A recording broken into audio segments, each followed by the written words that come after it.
আমন্ত্রণ দীপ্ত সংবাদে আপনাদের সাথে আছি আমি ইয়াসমিন সুমনা। শুরুতেই সংবাদ শিরোনাম। মনোনয়নপত্র যাচাই বাছাইয়ের শেষ দিন আজ। ৫ থেকে ১১ জানুয়ারি ইসিতে আপিল। ভারত থেকে এখন সরাসরি নিলামে কয়লা কিনতে পারবে বাংলাদেশ, ভুটান ও নেপাল। ভারতে টি-20 বিশ্বকাপ খেলতে যাবে না বাংলাদেশ, আইসিসিকে বিসিবির চিঠি।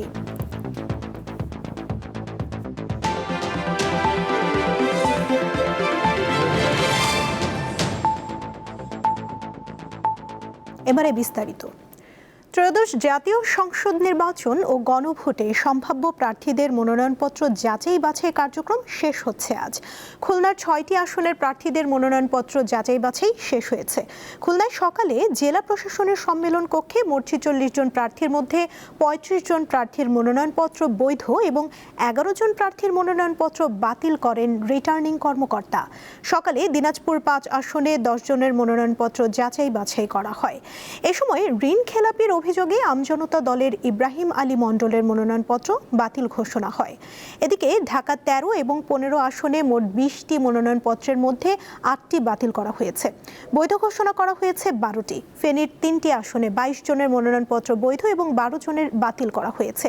এ সময় বিএনপি চেয়ারপারসন ও সাবেক প্রধানমন্ত্রী বেগম খালেদা জিয়ার মৃত্যুতে ফেনী 1 আসনে তার মনোনয়নপত্রটি স্থগিত ঘোষণা করা হয়। 5 জানুয়ারি থেকে 11 জানুয়ারি পর্যন্ত নির্বাচন কমিশনে আপিল করা যাবে। আপিল শুনানি ও নিষ্পত্তি হবে 12 জানুয়ারি থেকে 18 জানুয়ারির মধ্যে। দর্শক, চট্টগ্রাম ও দিনাজপুর থেকে মনোনয়নপত্র যাচাই বাছাইয়ের শেষ দিনের খবর জানাতে আমাদের সাথে যুক্ত হচ্ছেন সহকর্মী রুনা আনসারি এবং সুলতান মাহমুদ। প্রথমেই চলে যাচ্ছি চট্টগ্রামের রুনা আনসারির কাছে। রুনা, চট্টগ্রামের সব আসনে যাচাই বাছাইয়ের কাজ কি শেষ হয়েছে? সার্বিক পরিস্থিতি আমাদের জানাবেন।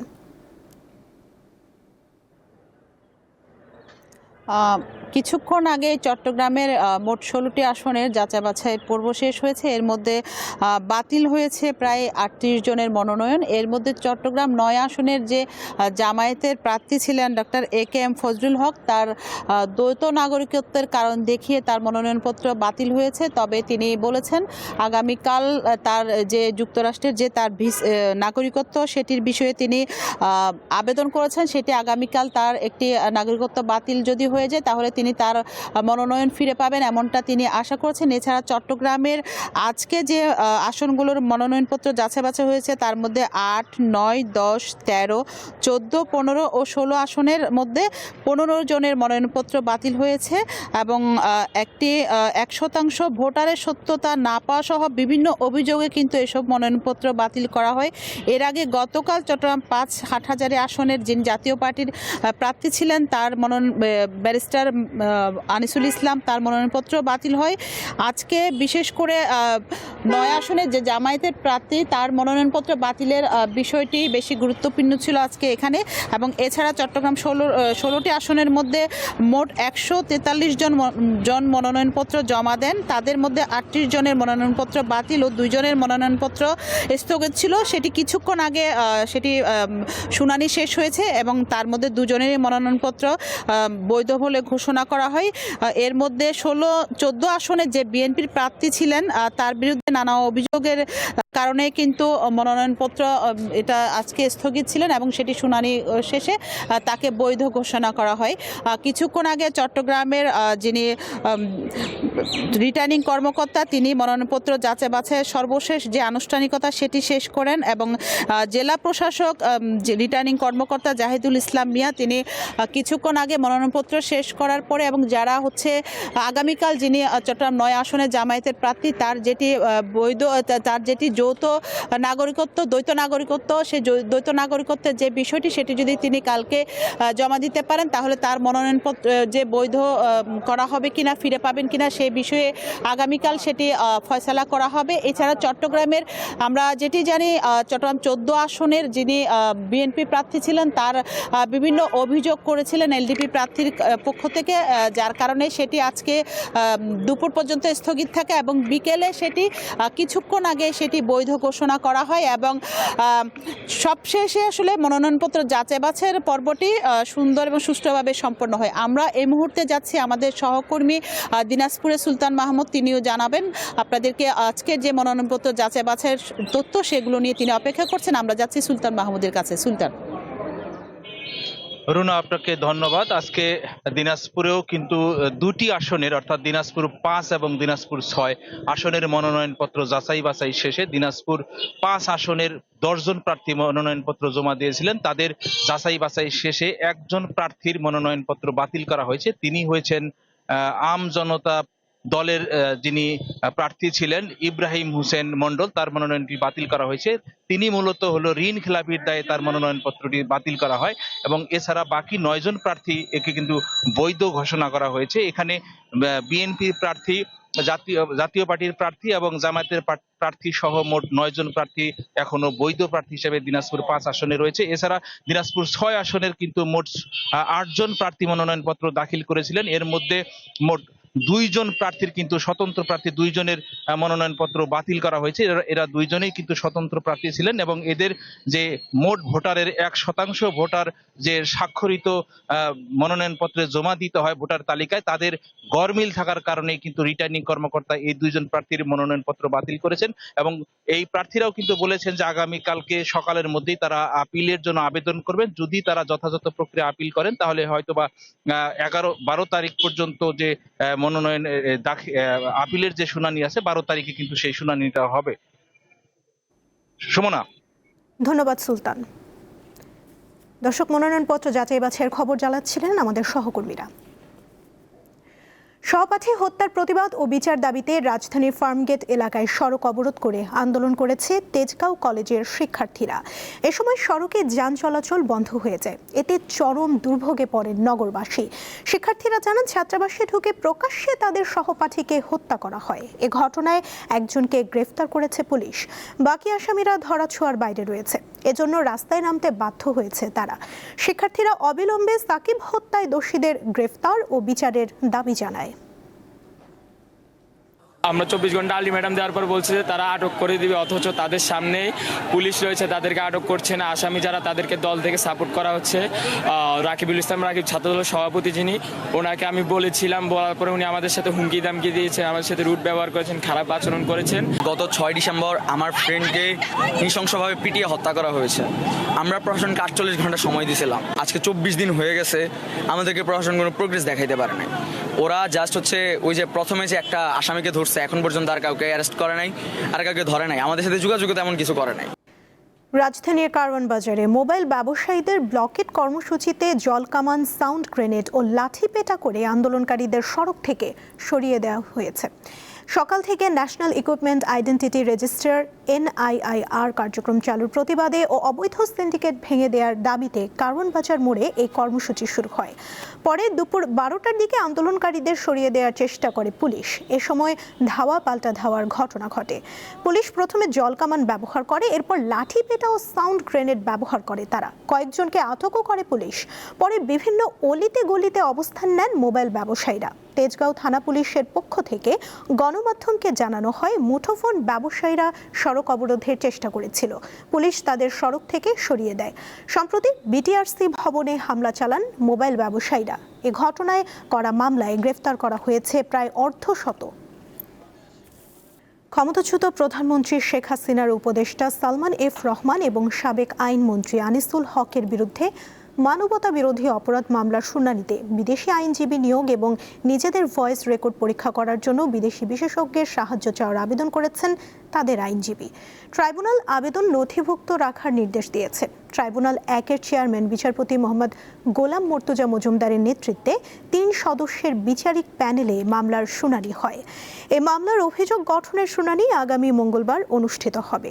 এদিকে একই ট্রাইব্যুনালে আওয়ামী লীগ সরকারের ১.৫ দশকের শাসনামলে শতাধিক গুম, নির্যাতন ও খুনের অভিযোগে সাবেক সেনা কর্মকর্তা জিয়াউল আহসানের বিরুদ্ধে করা মামলায় আনুষ্ঠানিক অভিযোগ গঠনে ওপর রাষ্ট্রপক্ষের শুনানি শেষ হয়েছে আজ। ১০৩ জনকে গুমের অভিযোগের এই মামলা মামলায় জিয়াউল আহসানের বিরুদ্ধে আসামি পক্ষের অব্যাহতি চেয়ে শুনানি হবে 8 জানুয়ারি। গুম খুনের যে মহাকাব্যিক যাত্রা শুরু করেছিল বিগত সরকারের আমলে, সবচাইতে নিষ্ঠুরতম, সবচাইতে কুখ্যাত ব্যক্তি হচ্ছে জিয়াউল আহসান, যার হাতে শত শত মানুষ এরকম গুম হয়েছে এবং নিহত হয়েছে, যার অকাট্য প্রমাণাদি প্রসিকিউশনের হাতে পৌঁছেছে। সুতরাং এইরকম নিষ্ঠুরতম খুনির বিচার এটা জাতির স্বার্থে, মানবতার স্বার্থে এটা করতে হবে, তা নাহলে মানবতা ভুল লুণ্ঠিত হবে। মামলা জট কমাতে সব ধরনের উদ্যোগ নেয়ার কথা জানালেন নতুন প্রধান বিচারপতি জুবায়ের রহমান চৌধুরী। আজ প্রথম কর্মদিবসে আপিল বিভাগে কথা বলেন তিনি। এ সময় 24-এর গণ অভ্যুত্থানের শহীদদের স্মরণ করেন প্রধান বিচারপতি। সুপ্রিম কোর্ট আইনজীবী সমিতি ও অ্যাটর্নি জেনারেল কার্যালয় প্রধান বিচারপতিকে সংবর্ধনা দেয়। আপিল বিভাগ ও হাইকোর্টের বিচারপতিরা এতে উপস্থিত ছিলেন। বিচার বিভাগের সংস্কার কার্যক্রম এগিয়ে নেয়ার প্রত্যয় ব্যক্ত করেন প্রধান বিচারপতি জুবায়ের রহমান চৌধুরী। এর আগে বক্তব্য রাখেন অতিরিক্ত অ্যাটর্নি জেনারেল আরশাদুর রৌফ। তিনি বিচার বিভাগকে দলীয় প্রভাব মুক্ত রাখার আহ্বান জানান। সুপ্রিম কোর্ট আইনজীবী সমিতির সভাপতি মাহবুব উদ্দিন খোকন বিচার বিভাগকে সিন্ডিকেট মুক্ত করার কথা বলেন।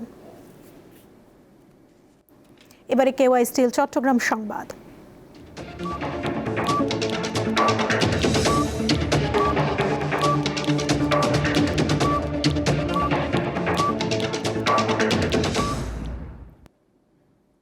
সম্প্রতি চট্টগ্রাম জেলার রাউজান ও রাঙ্গুনিয়া থানা এলাকায় গভীর রাতে বিভিন্ন ব্যক্তির বসতঘরে একাধিক অগ্নিসংযোগের ঘটনায় প্রধান আসামি মোহাম্মদ মনিরকে গ্রেফতার করেছে পুলিশ।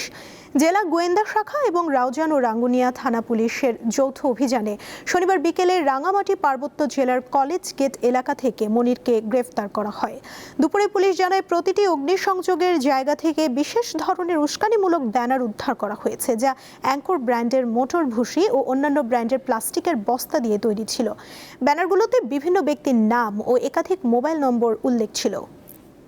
যশোরে জুলাই আন্দোলনে গুলিবিদ্ধ এনাম সিদ্দিকীকে ছুরিকাঘাত করেছে দুর্বৃত্তরা। সকালে নিজ গ্রাম সদর উপজেলার হৈবতপুর ইউনিয়নের এনায়েতপুরে এই ঘটনা ঘটে। আহতের স্বজনরা জানান, সকালে এনাম সিদ্দিকী হাঁটাহাঁটির উদ্দেশ্যে বাড়ি থেকে বের হন। এ সময় এনায়েতপুর পীরবাড়ির সামনে অজ্ঞাত দুই ব্যক্তি তার গতিরোধ করে। এক পর্যায়ে দুর্বৃত্তরা প্রথমে লাঠি দিয়ে তার মাথায় আঘাত করে, পরে বুকে, বাম হাতে ও কাঁধে চাকু দিয়ে এলোপাতাড়ি আঘাত করে পালিয়ে যায়। পরে স্থানীয়রা তাকে উদ্ধার করে হাসপাতালে ভর্তি করেন। চিকিৎসক জানান, তার শরীরের কয়েকটি স্থানে জখমের চিহ্ন পাওয়া গেছে, তবে তিনি আশঙ্কামুক্ত। ঘটনাস্থল পরিদর্শন করে পুলিশ জানায়, ঘটনার সাথে জড়িতদের ধরতে অভিযান অব্যাহত রয়েছে। সুন্দরবনের পূর্ব বন বিভাগের চাঁদপাই রেঞ্জের ঢংমারি স্টেশনের কেনোয়ার খালের মুখ থেকে মুক্তিপণের দাবিতে রিসোর্ট মালিকসহ 3 জনকে অপহরণ করেছে বনদস্যুরা। অপহৃতরা হলেন গোলকানন রিসোর্ট মালিক শ্রীপতি বাসার এবং ঢাকা থেকে আসা 2 পর্যটক মোহাম্মদ সোহেল ও মোহাম্মদ জনি। অপহৃতদের উদ্ধারে কোস্টগার্ড উদ্ধার অভিযান শুরু করেছে। বন বিভাগ জানায়, 2রা জানুয়ারি দুপুরে ঢাকা থেকে আসা 4 পর্যটক সুন্দরবনের ঢাংমারি এলাকায় গোলকানন রিসোর্টে ওঠেন। বিকেলে রিসোর্ট মালিক শ্রীপতি বাসার সহ 4 পর্যটক বোটে করে বেনুয়ার খালে ঘুরতে যান। এ সময় একদল বনদস্যু বোটের গতিরোধ করে 2 নারী পর্যটক সহ 5 জনকে ধরে নিয়ে যায়। তবে ওই দিন রাতেই 2 নারী পর্যটককে ছেড়ে দিলেও রিসোর্ট মালিক ও 2 পুরুষ পর্যটককে জিম্মি করে রাখে দস্যুরা। রাজধানীতে বেড়েছে শীত। তাপমাত্রা নেমেছে 12 ডিগ্রি সেলসিয়াসে, যা মৌসুমের সর্বনিম্ন তাপমাত্রা। পাশাপাশি দেশের বিভিন্ন স্থানে শীতের তীব্রতা বেড়েছে। আবহাওয়া অফিসের তথ্য অনুযায়ী সর্বোত্তরের জেলা পঞ্চগড়ে সকাল 9টায় সর্বনিম্ন তাপমাত্রা 11 ডিগ্রি সেলসিয়াস রেকর্ড করা হয়েছে। হিমেল বাতাস এবং ঘন কুয়াশার কনকনে ঠান্ডা অনুভূত হচ্ছে। পাবনায় সর্বনিম্ন তাপমাত্রা 10 ডিগ্রি সেলসিয়াস রেকর্ড করেছে ঈশ্বরদী আবহাওয়া অফিস। নওগাঁয়েও শীতের তীব্রতা বেড়েছে, সেখানে সর্বনিম্ন তাপমাত্রা 10.6 ডিগ্রিতে নেমেছে। দিনাজপুরে সকাল 6টায় সর্বনিম্ন তাপমাত্রা রেকর্ড করা হয় 11.6 ডিগ্রি সেলসিয়াস।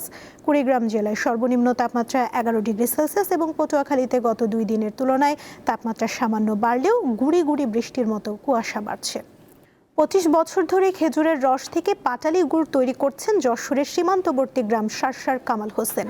তার তৈরি নলেন গুড় যাচ্ছে America, Malaysia, Italy, Singapore, Bharat সহ বিভিন্ন দেশে। শুধু কামাল নয়, গুড় তৈরি করছেন গ্রামের আরও প্রায় 200 গাছি।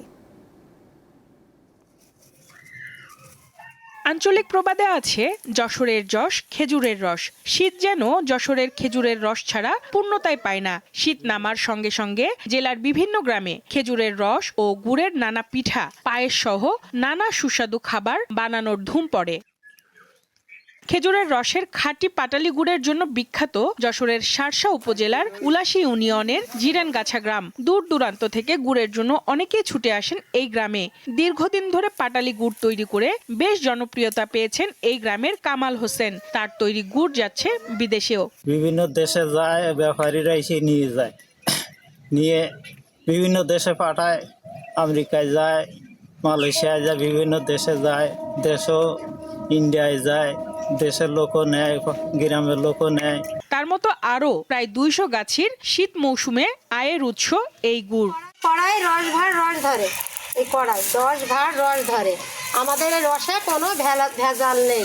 আমাদের 50-60টি গাছ আছে, আমরা প্রত্যেকদিন 20-30টি করে গাছ কাটি। কৃষি বিভাগের পক্ষ থেকে খেজুর গাছ থেকে নিরাপদে রস সংগ্রহের নানা পরামর্শ দেওয়া হয় গাছিদের। 95,076টি খেজুরের গাছ রয়েছে, এর মধ্যে 36,078টি গাছ থেকে রস আহরণযোগ্য। আমাদের গাছি ভাইয়েরা ইতোমধ্যে খেজুরের রস সংগ্রহ করা শুরু করেছেন। এবছর প্রায় 397 মেট্রিক টন গুড় উৎপাদনের লক্ষ্যমাত্রা রয়েছে এবং আমরা গাছি ভাইদেরকে প্রয়োজনীয় পরামর্শ দিয়ে যাচ্ছি। এবছর যশোরের গুড় উৎপাদনের লক্ষ্যমাত্রা ধরা হয়েছে 397 মেট্রিক টন। দীপ্ত, বার্তা কক্ষ। সুন্দরবনে হরিণ শিকারীদের পাতা ফাঁদে আটকে পড়া বাঘটিকে উদ্ধার করেছে বন বিভাগ। অচেতন করে বাঘটিকে ফাঁদ থেকে উদ্ধার করা হয়। উৎসুক জনতার ভিড়ের কারণে দ্রুত বাঘটিকে নিয়ে খুলনার দিকে রওনা হয়েছে বন বিভাগের কর্মীরা। বন বিভাগ জানিয়েছে বাঘটিকে খুলনা বন বিভাগের বন্যপ্রাণী ও প্রকৃতি সংরক্ষণ বিভাগের রেস্কিউ সেন্টারে নিয়ে যাওয়া হচ্ছে। সেখানে চিকিৎসা শেষে পরবর্তী সিদ্ধান্ত নেওয়া হবে। এর আগে শনিবার দুপুরে সুন্দরবন সংলগ্ন সার্কের খাল এলাকায় গহীন বনে হরিণ শিকারীদের ফাঁদে আটকা পড়ে বাঘটি। ভারতের রাষ্ট্রায়ত্ত প্রতিষ্ঠান কোল ইন্ডিয়া লিমিটেড থেকে এখন সরাসরি কয়লা কিনতে পারবে বাংলাদেশ, ভুটান ও নেপালের ক্রেতারা। প্রতিষ্ঠানটি জানিয়েছে প্রতিবেশী দেশগুলো অনলাইনে তাদের কয়লার নিলামে অংশ নিতে পারবে। এই সিদ্ধান্তের ফলে প্রতিবেশী দেশগুলোর ভারতীয় ব্যবসায়ীদের উপর নির্ভরশীলতা কমবে। রয়টার্সের খবর অনুসারে রয়টার্স জানিয়েছে এই উদ্যোগের ফলে কোল ইন্ডিয়া উদ্ধৃত কয়লা আরও ভালোভাবে ব্যবহার করতে পারবে এবং লেনদেনের স্বচ্ছতা বাড়বে। নবায়নযোগ্য জ্বালানির ব্যবহার বাড়ায় ভারতের কয়লা ভিত্তিক বিদ্যুৎ উৎপাদন গত 12 মাসের মধ্যে 7 মাসেই কমেছে। চলতি অর্থ বছরের এপ্রিল থেকে ডিসেম্বরে কোল ইন্ডিয়ার কয়লা সরবরাহ আগের বছরের তুলনায় শতকরা 2.2 ভাগ কমেছে। ভেনেজুয়েলার প্রেসিডেন্ট নিকোলা মাদুরো ও তার স্ত্রীকে আটকের পর যুক্তরাষ্ট্রের নিউ ইয়র্কে নেওয়া হয়েছে। ভেনেজুয়েলায় শান্তিপূর্ণভাবে ক্ষমতা হস্তান্তর না হওয়া পর্যন্ত দেশটি চালাবে যুক্তরাষ্ট্র, এমনটাই জানিয়েছেন প্রেসিডেন্ট ডোনাল্ড ট্রাম্প। এদিকে ভেনেজুয়েলার প্রেসিডেন্ট মাদুরোর অনুপস্থিতিতে ভাইস প্রেসিডেন্ট ডেলসি রদ্রিগেজ এখন থেকে অন্তর্বর্তী প্রেসিডেন্টের দায়িত্ব পালন করবেন বলে আদেশ দিয়েছে দেশটির supreme court. New York Times জানিয়েছে মাদুরোকে আটকের সময় যুক্তরাষ্ট্রের হামলায় কারাকাসে 40 জন নিহত হয়েছে। ভেনেজুয়েলার 53তম প্রেসিডেন্ট নিকোলা মাদুরোকে দীর্ঘদিন ধরেই সন্ত্রাসী হিসেবে আখ্যা দিয়ে আসছে যুক্তরাষ্ট্র। তার বিরুদ্ধে প্রধান অভিযোগ যুক্তরাষ্ট্র সহ বিভিন্ন দেশে অবৈধভাবে মাদক পাচার করা। এই বিষয়ে মার্কিন আদালতে বেশ কিছু মামলাও রয়েছে মাদুরোর নামে। মাদুরোকে গ্রেপ্তার করে যুক্তরাষ্ট্রের আইনে বিচার করতে অনেক বছর ধরেই চেষ্টা চালিয়ে যাচ্ছে মার্কিন প্রশাসন। সম্প্রতি তাকে ধরিয়ে দিলে $5 কোটি পুরস্কারের ঘোষণাও দেন ডোনাল্ড ট্রাম্প। তবে বরাবরই মার্কিন প্রশাসনের ধরাছোঁয়ার বাইরে ছিল 2013 সাল থেকে ভেনেজুয়েলার ক্ষমতায় থাকা নিকোলা মাদুরো। কিন্তু এবার আর শেষ রক্ষা হয়নি। নজিরবিহীনভাবে ভেনেজুয়েলায় হামলা চালিয়ে প্রেসিডেন্ট মাদুরো ও তার স্ত্রীকে আটক করেছে যুক্তরাষ্ট্র। সামাজিক মাধ্যমে ডোনাল্ড ট্রাম্প জানান, শনিবার ভোরে মার্কিন সেনাবাহিনীর ডেল্টা ফোর্স এই অভিযান চালায়। মার্কিন সংবাদ মাধ্যমগুলো জানিয়েছে মাদুরো ও তার স্ত্রীকে হেলিকপ্টারে করে নিউ ইয়র্কের ব্রুকলিনের মেট্রোপলিটন ডিটেনশন সেন্টারে নেওয়া হয়েছে। মাদক পাচার ও কোকেন আমদানির মামলায় দুজনকে ম্যানহাটানের ফেডারেল আদালতে হাজির করা হবে। এদিকে মাদুরোর অবর্তমানে ভাইস প্রেসিডেন্ট ডেলসি রদ্রিগেজকে ভেনেজুয়েলার অন্তর্বর্তী প্রেসিডেন্টের দায়িত্ব দিয়েছে দেশটির সুপ্রিম কোর্ট। পাশাপাশি দেশ জুড়ে জাতীয় জরুরি অবস্থা ঘোষণা করে নাগরিকদের সরকারের নেতৃত্বের উপর আস্থা রাখার আহ্বান জানিয়েছেন মাদুরোর সহযোগীরা। তাদের দাবি, ভেনেজুয়েলায় বিশ্বের বৃহত্তম তেলের মজুদ দখল করতেই যুক্তরাষ্ট্র এই হামলা চালিয়েছে। এর আগে ভেনেজুয়েলার স্থানীয় গণমাধ্যম জানায় ভোরে রাজধানী কারাকাসের দুটি গুরুত্বপূর্ণ সামরিক ঘাঁটিতে হামলা চালায় যুক্তরাষ্ট্র। বেশ কিছু বেসামরিক স্থাপনাতেও হামলার অভিযোগ তুলেছে ভেনেজুয়েলা কর্তৃপক্ষ। এই হামলার নিন্দা জানিয়েছে রাশিয়া ও ইরান। যে অজুহাতে হামলা চালানো হয়েছে তা গ্রহণযোগ্য নয় বলছে মস্কো। এদিকে প্রথাগত কোনো স্থলযুদ্ধ ছাড়াই ভেনেজুয়েলায় বড় পরিসরে হামলা এবং প্রেসিডেন্টকে এইভাবে তুলে নিয়ে আসার ঘটনায় বিশ্ব রাজনীতিতে তোলপাড় সৃষ্টি হয়েছে। অনেক বিশেষজ্ঞ বলছেন ট্রাম্পের উচ্চাভিলাষী এই অভিযান আন্তর্জাতিক আইনের কফিনে শেষ পেরেক। এতে রাষ্ট্রীয় সার্বভৌমত্বের নীতি তছনছ হয়ে গেছে। আশরাফ শুভ, দীপ্ত, বার্তাকক্ষ। খেলার খবর। আসন্ন টি-20 বিশ্বকাপে ভারতের পরিবর্তে শ্রীলঙ্কায় খেলতে চেয়ে আইসিসিকে চিঠি দিয়েছে বাংলাদেশ ক্রিকেট বোর্ড। চিঠিতে বাংলাদেশের নিরাপত্তার বিষয়ে জানতে চাওয়া হয়েছে। মোস্তাফিজকে কলকাতা নাইট রাইডার্স থেকে ছেড়ে দেওয়ার পর বিশ্বকাপে বাংলাদেশ দলের নিরাপত্তা নিয়ে প্রশ্ন উঠেছে। বিশ্বকাপে গ্রুপ পর্বে বাংলাদেশের 4 ম্যাচই হবে ভারতে। দুপুরে 17 জন বোর্ড পরিচালক মিলে নতুন সিদ্ধান্ত নিয়েছেন টি-20 বিশ্বকাপ নিয়ে, যেখানে সিদ্ধান্ত হয়েছে ভারতের মাটিতে বিশ্বকাপের কোনো ম্যাচই খেলবে না বাংলাদেশ। এছাড়াও বিশ্বকাপে বাংলাদেশের ভেন্যু পরিবর্তনের কথাও বলা হয়েছে চিঠিতে। বাংলাদেশ তাদের সবকটি ম্যাচ শ্রীলঙ্কায় খেলতে চায়। দীপ্ত সংবাদ শেষ করার আগে শিরোনামগুলো জানিয়ে দিচ্ছি আরও একবার। মনোনয়নপত্র যাচাই বাছাইয়ের শেষ দিন আজ। 5 থেকে 11 জানুয়ারি ইসিতে আপিল। ভারত থেকে এখন সরাসরি নিলামে কয়লা কিনতে পারবে বাংলাদেশ, ভুটান ও নেপাল।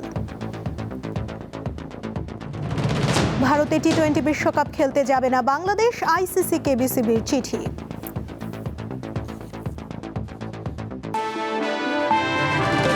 এই ছিল এখনকার মতো। এরপর 6টা 40 সন্ধ্যার সংবাদ দেখার আমন্ত্রণ রইল। এছাড়া আরও তথ্য পেতে যুক্ত থাকুন দীপ্ত ডিজিটাল প্ল্যাটফর্মের সাথে। ধন্যবাদ সবাইকে।